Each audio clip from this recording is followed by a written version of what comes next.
Hello friends, and welcome back to the channel. Today I'm showing you how to make a no-bake banana pudding cheesecake pie.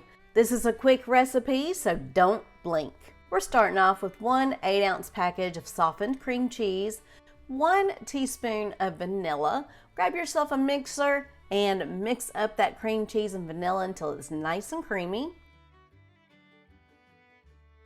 To another bowl, we're adding one 3.4 ounce package of banana flavored Jello pudding mix and then 1 cup of milk.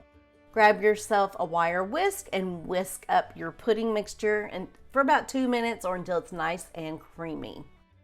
Now y'all didn't see this part, but I did put in my pudding mixture into my cream cheese filling.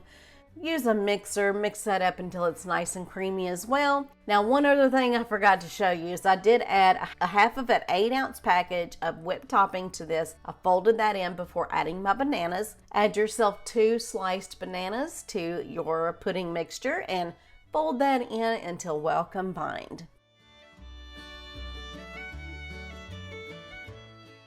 Next, grab yourself a graham cracker pie shell, or you can make your own pie crust made from vanilla wafers. Add your pudding mixture to that pie shell. Then add the remaining Cool Whip to the top of that pie.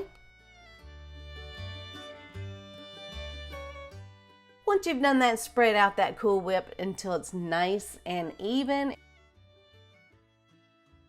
Grab yourself some vanilla wafers, place those in a bag. Grab yourself a wooden spoon or whatever you have on hand and crush up those vanilla wafers. Then grab a spoon and then top those vanilla wafers on the top. You can put this in the freezer to freeze before your event, or you can place this in the refrigerator overnight. I hope you enjoy, y'all. Until next time, bye-bye now.